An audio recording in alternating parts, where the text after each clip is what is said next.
Hi, everyone, and welcome to this Vikings Now edition, another lost edition of Vikings Now. After the Vikings looked lost in a 27-19 defeat to the Baltimore Ravens on their home turf, where the Vikings have won only one game this year out of 4 at U.S. Bank Stadium. Yeah. It used to be a house of horrors for opponents. Now it's for the home team. You want to give an opening thought on what we witnessed today, or would you rather be questioned about this? A tough day at the office for the entire offense. Looked good after that first drive defensively, offensively, forced the Ravens to punt. Then they went down and scored a touchdown. You're thinking like, all right, this team has a little bit of an identity. They're finding their mojo, but they just couldn't piece good drives together after that until the fourth quarter. Right. A lot of penalties, a lot of mistakes, pre-snap penalties, things like that. A lot of woulda, coulda, shouldas, a lot of tip balls at the line of scrimmage where if they weren't tipped, there were guys wide open behind them. It's just a very unfortunate day for the offense. I think the defense played well. So I don't know if you can answer this, the tip balls. Mm-hmm. I mean, I don't know if there's an answer of what's going on here. If, he's not seeing these arms coming his way, or if his angle is too low that he's throwing these passes. It's just a rhetorical question. I mean, we'd have to obviously get to. It could be a multitude of things. I mean, his arm angle, him just not being tall enough, the offensive line not doing their job and hitting the defensive lineman in their stomach when they're taught, like when they jump, you're supposed to chop them down to make sure that they don't, get the hands in the passing lane. I mean, there's a bunch, but I think if you go back and watch the replays, a majority of those tip balls, they're on long developing routes, and the guys were open behind him, and he was on target. The ball just got hit. So, I mean, there's a lot that goes into that other than just J.J. McCarthy's fault. Oh, yeah. No, I'm not saying it's his fault. I'm just seeing how they can help him more to get this completions, because there have been shorter quarterbacks in the NFL. Yeah. So I'm not saying it's that Smooth at the all. Pocket, maybe. I don't know. I gotta look at the film before, like Kevin O'Connell would say, before I Correct. make We've got to look at the film. We'll give you answers when we look at the film.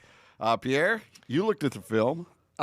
If you want to call it that, I guess, sure. Do you want a this game perspective, or do you want a bird's eye perspective? Well, let's do both, but let's start with this game. Let's drill down on why this team basically beat themselves again this week. Yeah, I mean, you just said it right there. Beat themselves, penalties, turnovers. This was a game that could have been won. This was a game that was in their hands. It started out pretty well. They had a pretty good first half. They limited Baltimore to just field goals in the first half. The red zone defense looked pretty good. But, the penalties absolutely set you back. They're just killer penalties that make your life all the more difficult. And there are times where I say to myself, okay, J.J. McCarthy, he looks pretty darn good. And then there were times today, this has been the J.J. McCarthy experience so far. It's been up and down. This is now, 4 complete games that he's played in the league. So I would love to, I'm sure he wouldn't love it if I asked him this question if he was sitting right here, but I would love to know how tall J.J. McCarthy thinks Justin Jefferson is, because he continues to sail balls over the head of Justin Jefferson. I don't know. Justin Jefferson is about as athletic as it gets, but I don't know how high he can really jump. But I just think that this team, the first half was okay. Like I said, the second half, they just fell flat. And like you said, Jim, off the top, it's a disappointing effort at home when you have a winnable game on your home field and you just can't find a way to really match the physicality of the opposing team. Baltimore finished running the ball the way we, with the number of yards we probably all thought they would have going into this game, 152 yards, I believe it was, running the football. That's what they do best. But I just think that the second half, this team fell flat and don't really have a real explanation as to why. I didn't love that play call on a 3rd and short. I know the Vikings are a terrible 3rd and short team. I want to drill down on that too. But that third and one play. And then we're going back to third downs. The 3rd and 1 play where J.J. McCarthy, he's one deep. Justin Jefferson trips on the route. Ball gets intercepted. But the Vikings were running the football pretty good today. They were running the ball great. Yeah, so I don't really understand that play call in that moment. That kind of takes a little bit of the wind out of your sails. So the play calling in that situation specifically left me a little bit baffled. I don't know why you just don't try to run the football. You're in positive territory. Even if you don't get it, you have an opportunity to run it again. So, that's just something Kevin O'Connell, I think, will have to address as to why this team is so poor on third and shorts. Third downs, 3 of 14, the Vikings were. So you drilled down, that's my favorite term this week, on that one scenario. But when you have a young quarterback that's trying to figure this out, why not run the ball more? Why are you calling these elaborate plays where he has to make a play? It's a 3rd and 1. It should be very simple for him. Take the snap, turn around, give it to running back A or running back B, and let the offensive line do what they do. And like you said earlier this season, this is one of the reasons why Jordan Mason was brought into Minnesota. Right. A bruising type back who can absolutely get Pete. If Pete was here, he would joke about, and he'd do that joke that he's told about 50,000 times now about a running back. Leroy Horde. If you need me to get 5 yards, I can get you 3 yards. If you need me to get 1 yard, I can get you 3 yards.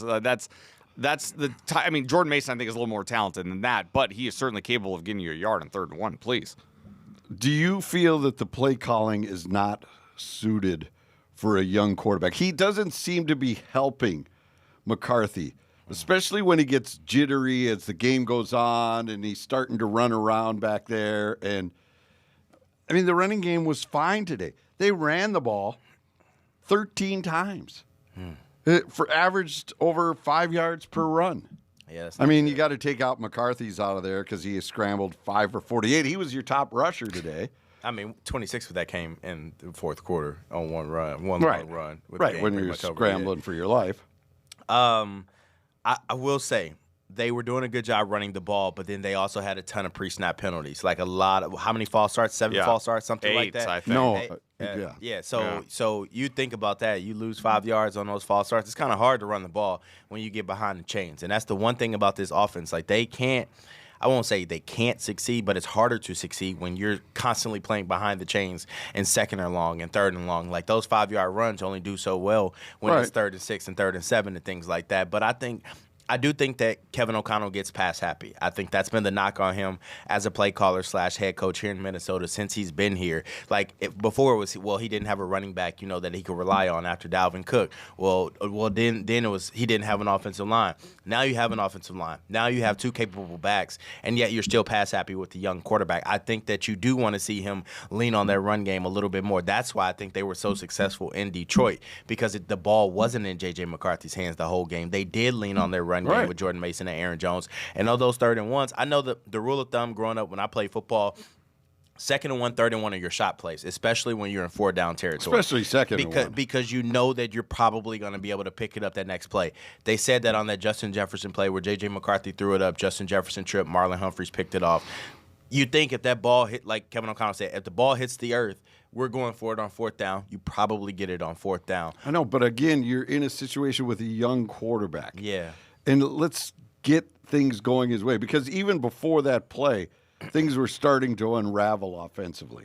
And you didn't need, a 3rd and 1 when you go for those deep plays, it seems to me that's when you're looking to put the knife in somebody, right? That's when you go for the dagger, right? This is a game where you need to keep your offense on the field longer. You don't want your defense wore out, because that's what happened the second half.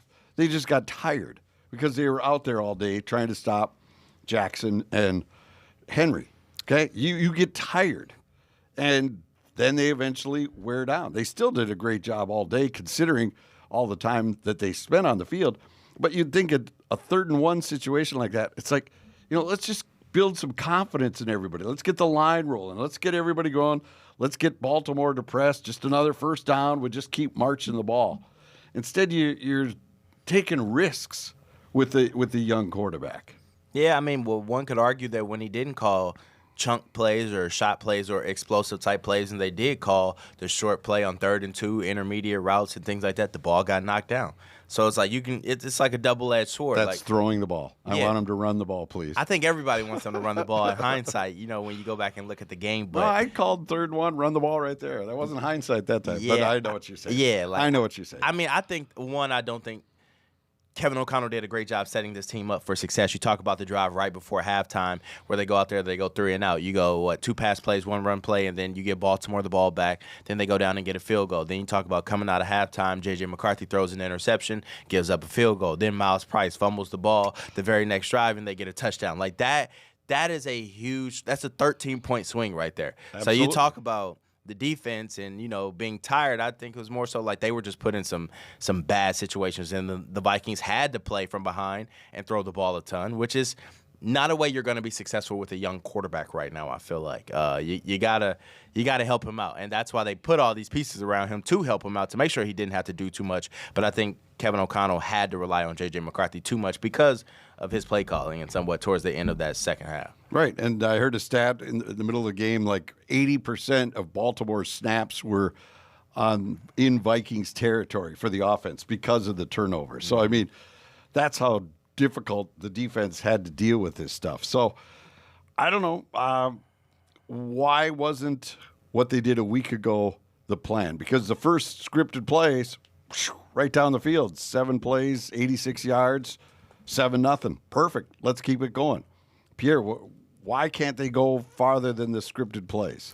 Well, I think you have to give some credit to Baltimore here because they really did a phenomenal job today on Justin Jefferson. They really took away the number 1 option, number 1 read today for J.J. McCarthy, and that certainly made things more difficult. Guys like Jalen Naylor, who had a really nice day today, he was a beneficiary of that. But, no disrespect to Jalen Naylor. He's not Justin Jefferson, and you need Justin Jefferson to have these type games. He doesn't have to go for 100 every game, but he's got to be involved in a way that really gets that defense to make you think about, hey, we really have to keep our eye on it. But at that point, really, up until you get to the end of the third quarter, Justin Jefferson was pretty much locked up the entire game. That's definitely a problem. He was targeted 12 times, 4 catches, and 2 interceptions. Than balls that were directed towards him. Like I said, credit to Baltimore on the job that they did. They had a great game plan to try to slow him down and try to take him out of the equation. They were able to do just that. I think Ahmad brings up a great point that it's harder to run the ball when you're behind the sticks on penalties. And absolutely. And on top of it, too, when you're trailing in the game, especially in the fourth quarter, you're probably going to lean away from the run a little bit. But, yeah, I mean, when you look at things, Jordan Mason averaged over 6 yards a carry. Aaron Jones was averaging over 5 yards a carry. Yeah. The Vikings defense, to their credit, limited Derrick Henry, although 20 carries of Derrick Henry, you're eventually going to get a little bit tired. But Derrick Henry was held to under 4 yards a carry today.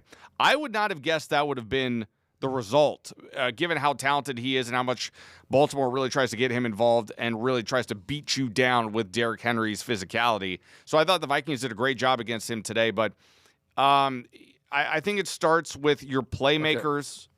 Okay. Go ahead. Finish your thought. Just your playmakers like Justin Jefferson, Jordan Addison. Your playmakers weren't in positions to make plays today. And that, sometimes it's as simple as that. And then that's really what it came down to. Again, credit Baltimore's defense. I thought we were just talking about this last week, how Baltimore's defense got off to a wretched start to the season. Similar script to last year. Terrible defensively in the first half of the season. Then last year, they slowly started to turn around. They were one of the top defenses from the second half on last year. Similar script this year where they were a terrible defense for the first 6 weeks or so, and now they've started to turn it around again, holding Minnesota to just 19 points, 2 turnovers on defense. Okay, so here's the drive that I think really flipped the game. It was 10-9 coming out of the half. You get the ball. First play, hand it off, 17-yard gain, Aaron Jones. Second play, 5-yard gain. So 2nd and 5. Yep, 2nd and 5. Then you complete a 4-yard pass, easy pass to Addison. 3rd and 1. So you're sitting at 3rd and 1, and that's when you went for the home run ball. Instead of, you already had 2 successful running plays of the first 3 plays. So the line is obviously being able to control the line of scrimmage. In a rhythm. Right. And I know he'd say he'd go for it on 4th down, but just continue what you got going here. And instead, you just let it go. And if you had, Darnold from last year or someone that's experienced in that situation. I'm not going down that rabbit hole. Once again, we don't have to talk about the Seattle game right now.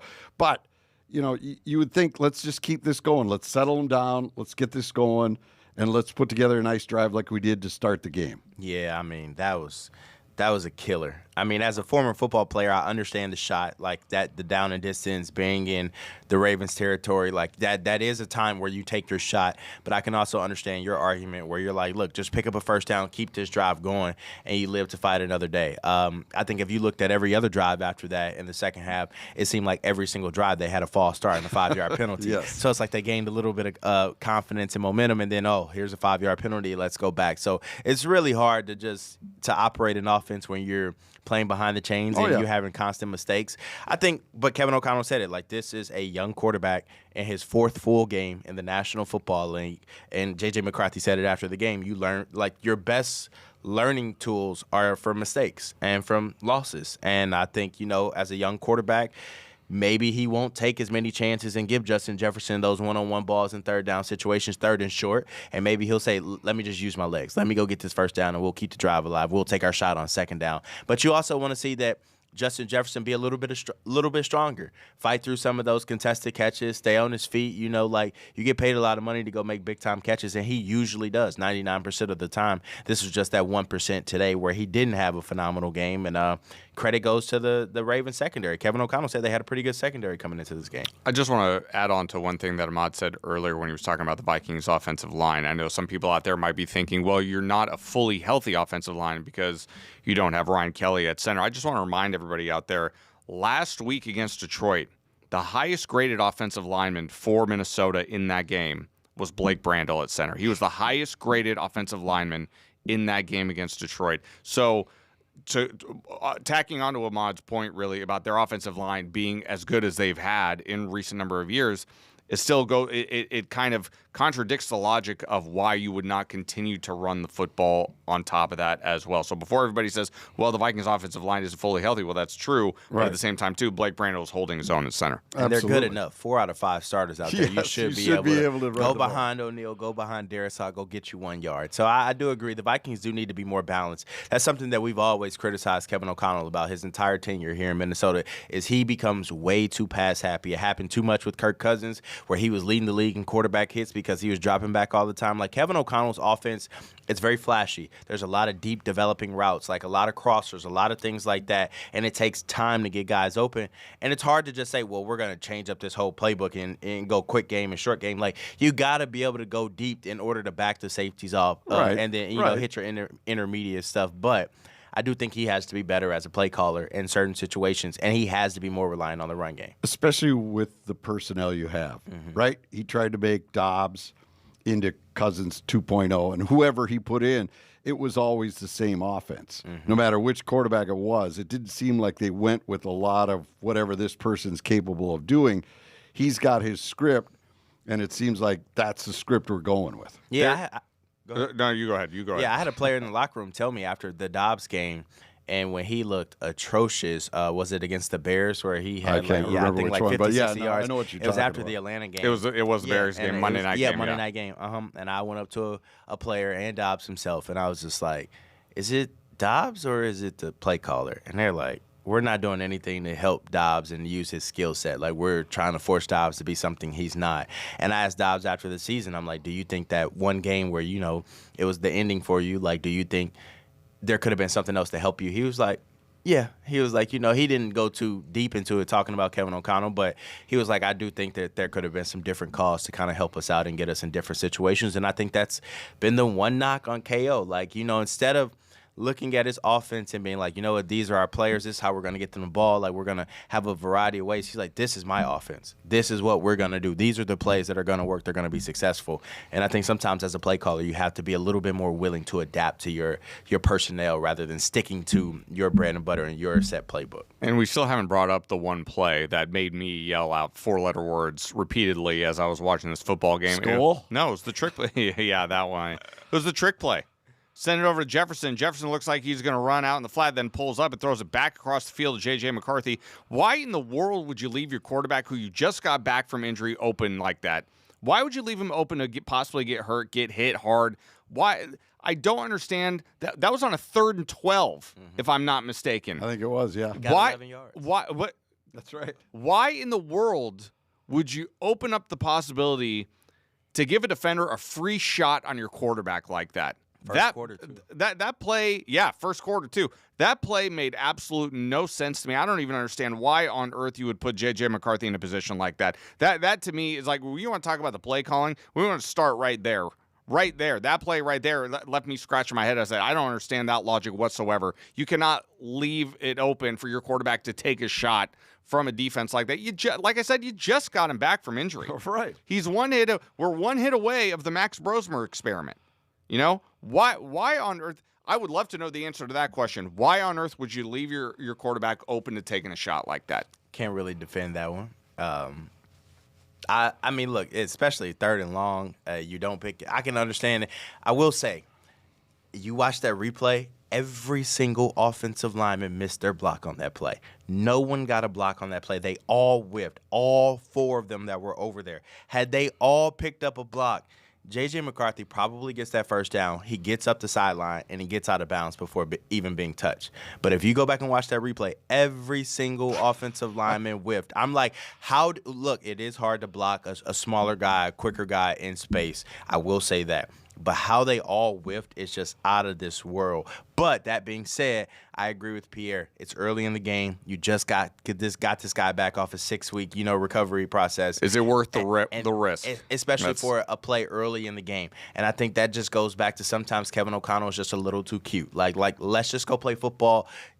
Draw up a play for Justin Jefferson or Jordan Addison, throw it to them on 3rd and 12 or whatever, but keep harm's way out of J.J. McCarthy's path. And so I agree with Coach. I agree with Coach. He agrees with Coach Pierre Noujaim over here. Yeah. On our podcast. Yeah, Coach Noujaim. Yeah, they'll be hiring me in no time, I'm sure. I do agree with him that I do think that that play calling was a little questionable, but had he gotten the first down, nobody would have said anything except for Pierre, probably. I still don't love leaving your quarterback open to get hit like that. All right, so how on your home field do you pick up 8 false starts? That's And nobody had an answer. We've listened to all the sound from the locker room, and they just said, well, it's on me. McCarthy said, and O'Connell said it's on me. And, and O'Neill said, yeah, that's on us. But nobody said what it was that caused them. The one thing that I noticed, being a former football player, sometimes when you see that quarterback get under center, you're always told, like as an offensive lineman or as a wide receiver out on the edge, you're looking in and you're looking for movement. And so when you see your quarterback under center and then he goes like this all of a sudden, or he makes a quick move, the first thing you're thinking, oh, this is a play. Like, I'm going. So I do think that maybe J.J. McCarthy needs to be a little bit better in his checks or his cans or something at the last second. Like, maybe before you get down and put your hands under center, you're surveying the area. And before you get down, it's like, all right, now we're can. But instead of you're getting under here, said, oh, wait, can. It's like, all right, well, you just said, and you got your hands under center, then you move. So I'm taught to move based on your reactions and stuff like that. So that's the first thing I said in the press box when I'm watching that. I'm like, JJ has to be a little bit better in his cans and recognizing his cans or getting out of a play before he puts his hand under center, because you're putting your tackles and your guys who really can't hear you, they're watching the ball or they're watching your quarterback movement. You're putting them in a very vulnerable spot. So I know you can look at Darisaw, you can look at the tight ends, you can look at Brian O'Neill and point the finger and be like, you guys got to do better. But also JJ needs to do a little bit better and getting to his second play if he's canceling the first play before he puts his hand under center, because in a loud environment like US Bank Stadium is, it's very difficult, for a tackle to hear a quarterback, and then, they're just taught to go off movement. So I will come to the defense of the guys who had those false start penalties, because if you look, JJ was pretty much ready to roll, hands under center, about to say height, and then he canned to play. And so, like, look, you see this, you're like, or you see shoulder pads move, you're like, oh, crap. Because you're not turning your head, looking back there, watching everything. So I think that's on the offense, and I don't think anybody will point the finger at J.J. McCarthy after the game and throw him under the bus. But I'm pretty sure Kevin O'Connell will tell him, like, hey, before you put your hands under the center next week, like, you need to stand up. You need to look at this, the scene. You need to identify the mic. And before you put your hands under center, you need to know if you're going to can a play. And I think that's something they'll probably go over in film study tomorrow. That sounds like a great explanation. I mean, compared to what else it could be, right? Because to have that many happen, there has to be a main flaw that's tripping everybody up. Because even Justin Jefferson jumped. Yeah. Because And- you're not listening to a snap count when your wide receiver split out that wide. You're always told you're looking at the ball or you're looking at your quarterback's movement. Right. So when you see the ball or your quarterback move, you move. Like that's what our offensive line coach used to say in high school. Ball move, you move. Now in these cases the ball didn't move, but the quarterback was moving. And so that's sometimes, And a signals lot of that- times you're yeah. going off that quarterback because you build a rapport with the guy. You know his tendencies and what's going on. And this is obviously something that may young have popped quarterback, up. young, inexperienced quarterback going through some growing pains. I think that's what you chalk it up to. But no one's going to say that after the game. Kevin O'Connell won't say No, that. Brian O'Neill no, won't say that. that makes sense. But I think Kevin O'Connell will be the first to tell JJ in the post-game meeting, like, you got to get a little quicker at your cans or something at the line of scrimmage because you can't get under center and then come back up and can at the last minute. All right. You said you're going to give us a bird's eye view off the top instead of a drill down moment. There's that phrase again. That you Drill it love. down, Yeah, baby. yeah, That's what we do here on Yeah. the Vikings Now podcast. Immediately after the game, the first thought that came into my head was your playoff chances are over. Then I took a step back for a quick moment off the ledge, and I thought to myself, well, technically it's not over. Even though this was when the schedule came out, we all looked at this four-game stretch as being the stretch where you needed to come out at worst 2-2. You came out 1-3. I still think that the Vikings playoff chances took a major blow today. However, with Detroit and Chicago winning today, Green Bay plays tomorrow, you are now a full 2 games out of just third place in the NFC North. The only thing that you have on your side at this moment, you're 2-0 in the division, and you have 4 divisional games left. That is an opportunity for you to crawl back into this race and possibly snag a wild card spot. I'm not as optimistic about Minnesota's chances to win the division. I think they're probably in too big of a hole right now, although that could change. My mind could change on that if Green Bay falls to Philadelphia tomorrow. They've already defeated Chicago once. They've defeated Detroit once. Right. They got to play Green Bay twice. Chicago's going to be here in town next week. So that's really the only saving grace right now for Minnesota is the fact that they have 4 divisional games left.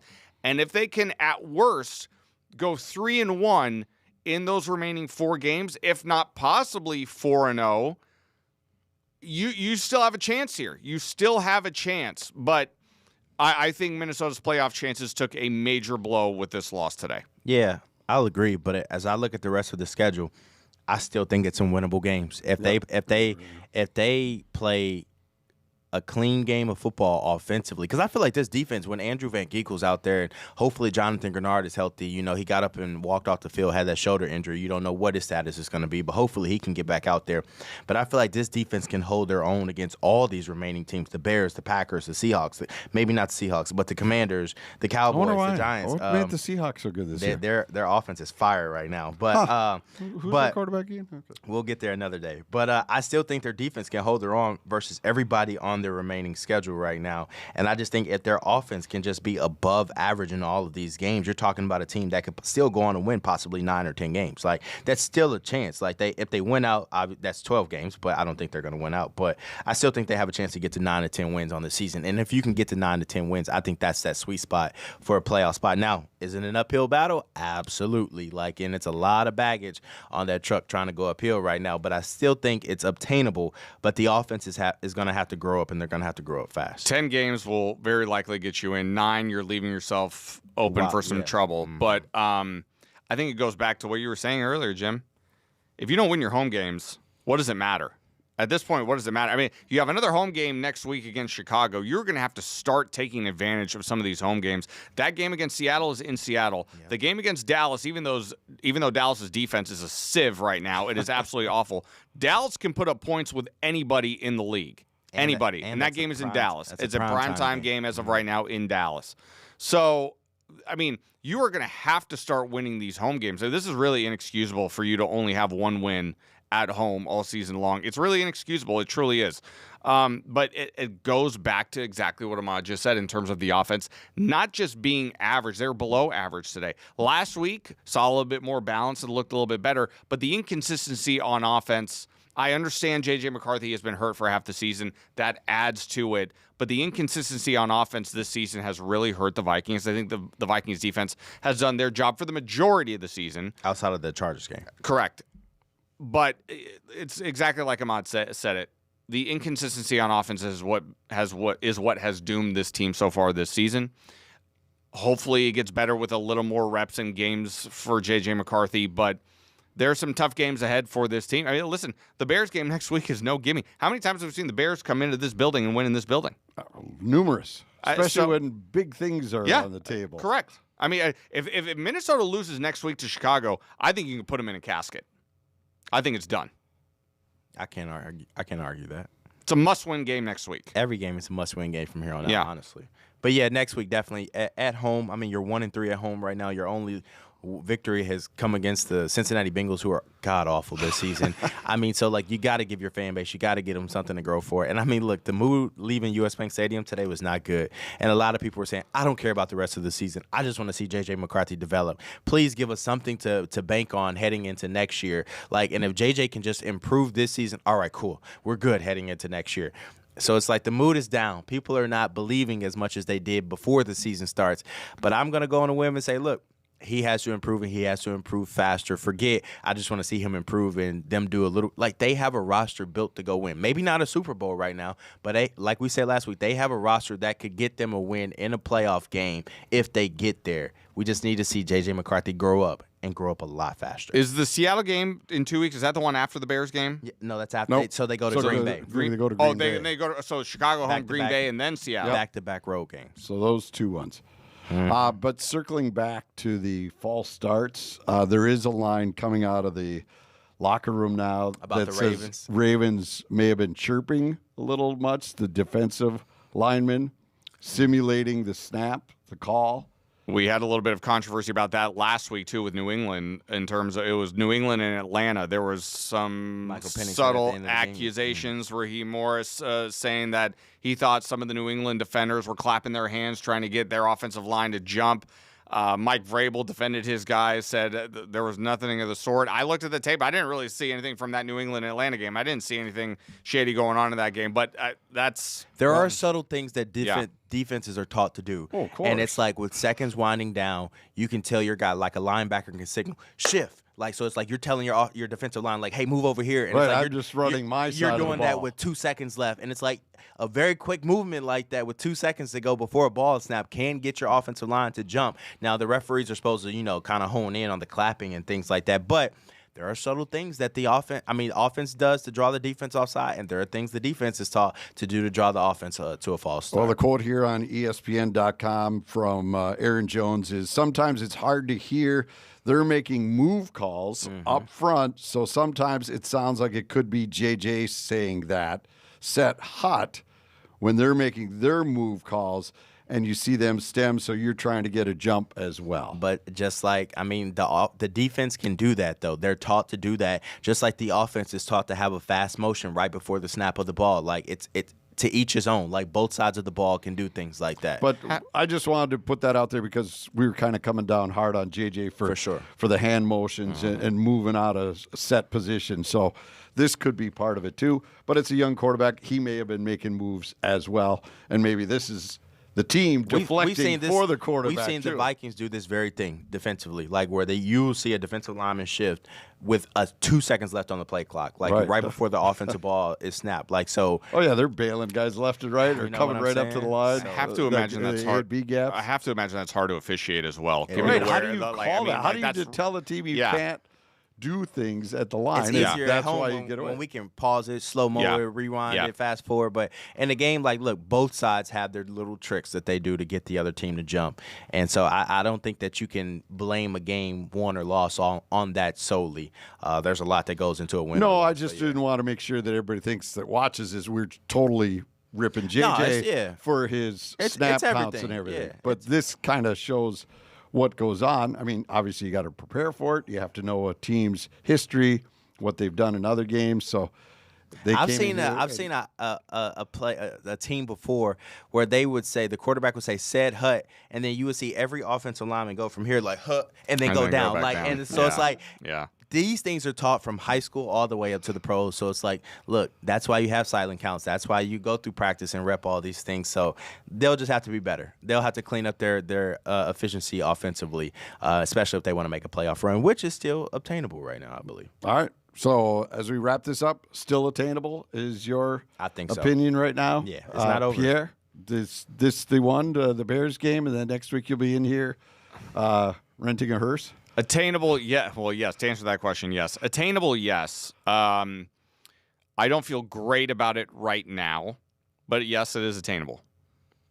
It's a Jekyll and Hyde team. They'll be fine if they get the win next week. I mean, because look, the Bears have not looked great. Like they've come from behind and beat some bad football If Jackson teams. Dart didn't go down in that game, they probably lose to the lost. Giants. If the Cincinnati Bengals can make a tackle, they probably lose the week before. That's you know right. what I'm saying? So this is a team. They're playing a better defense than what they faced in week 1, I believe, if Jonathan Grenard is healthy. And so that being said, Caleb Williams hasn't had a ton of success versus Brian Flores in his young NFL career. Ben Johnson has as a play caller, but not necessarily with his team. So I still think that's a winnable game if the Vikings offense shows up. But that's been the storyline for this team every game this season. What team are you going to get offensively? Because you know what you're getting when your defense is healthy. What are you going to get from your offensive 11 guys? If they can just get some consistency there, things are a lot better for this team. All right. As always, we love reading your comments. Go ahead, drop them down there, and we will talk to you next week after the Bears. That'll do it for us and Vikings Now.